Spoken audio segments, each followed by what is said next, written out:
po. Hindi, okay lang. Nagpa-popcorn eh. Hindi nagpa-popcorn. Ayun yung matyo.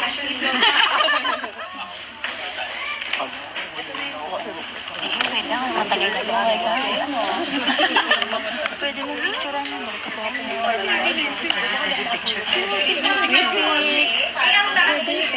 Sorry.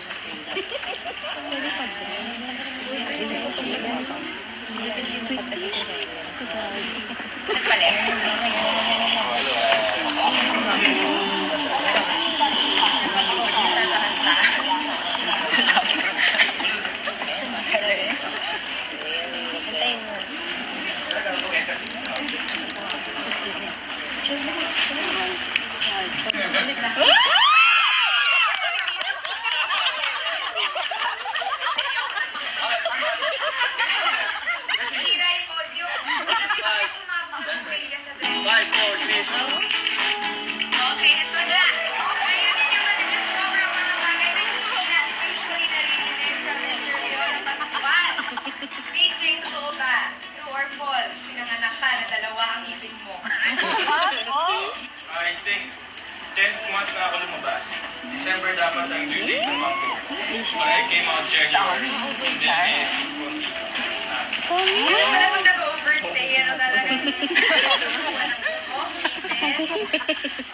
Hika. May pearls ka na. Okay. Ito, blunt ka daw dati. Blunt this was the time na nasa States ako nakatira. Kasi sa sabi nila, Philippines. hindi pa complete yung Pinicturean mo picture ba yung sarili mo? Uy, ang gabay nila. Anyway, yun yung nasa States ako. Kasi di ba, States ka, no matter what you do, you'll always be treated as a second-class citizen. So, sobrang rebelde ba doon? Sabi ko, parang hindi ka naman, kahit mag-excel ka sa trabaho mo, sa kahit anong ginagawa mo, hindi ka pa rin local. As they say, hindi ka pa rin protect. So, ginawa ko, sabi nila, if you can beat them, join them. Okay, so puro ko yung mentality ito. Malamang. Kung hindi ka Pilipino, ano gusto mong maging? Ah, Race, ha? German siguro kasi tatay ko German. Ay, oo, pag-uusapan natin yan. Hindi lahat ng tao alam na Aleman. May Aleman si PJ.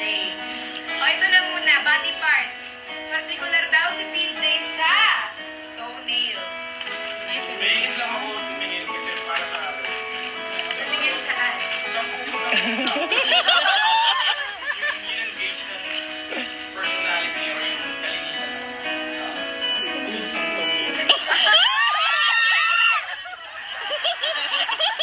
Okay. Bakit? Kung talaga. Kasi kung makikita ko nag-gala, inaalagaan ng tao yung sarili niya. It's not about that. It's about really Cleanliness. cleanliness. Pagwalis ka na. Hindi sa Kasi pag ano, sabi ng lola ko, actually si Tita, sabi niya, ang kwelyo daw ng isang lalaki sa likod. Pag tinignan mo ng gano'n, mas medyo may dumi, gano'n din daw yung effect parang sa kuko din. Tama. Oo, secret na natin yan. Okay. Ikaw daw, parating daw ng kuko. But ito kanina, I was on my way to Makati. Nakita ko yung book. Hindi naman, when I was reading the sequence guide. So, nakita ko yung Mag-uusap lang sila. bago lang. Dito kasi hindi ka rin, hindi lang nagmumultitas. Oo.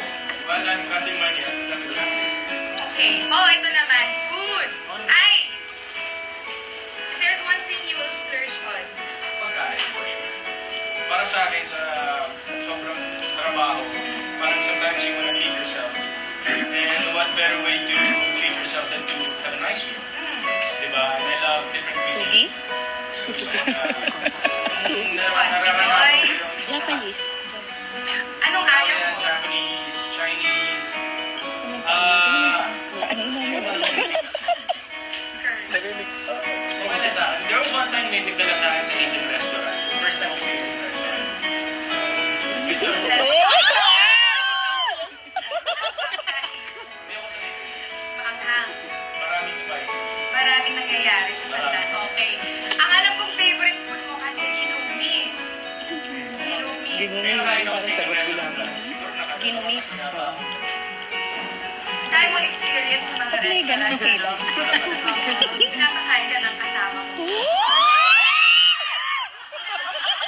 Ay, naku, may kwento. Si PJ. Oo, si PJ isang araw, ito na. Pumasok sa dressing room ko. Ito, alam niyo naman yun, di ba? Okay. May nagregalo, hindi siya.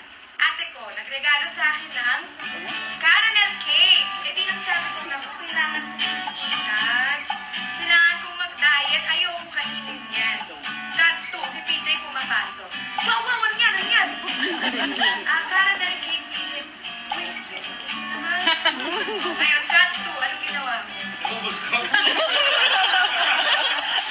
In fairness sa kanya, meron kaming picture nun. DarlaSoler.com. Okay, mamaya papakita natin yan.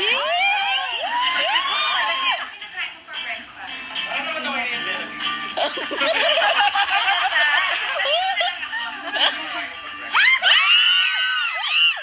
Basta may kape, okay ako.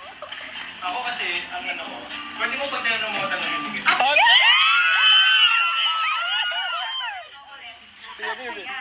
Wala ka namang BT na Makakatipid ka.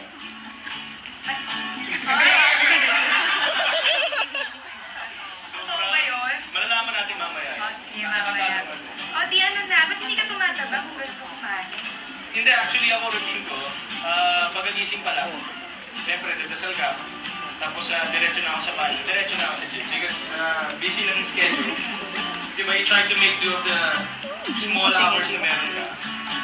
Hindi ako nakakapag-serve. Usually.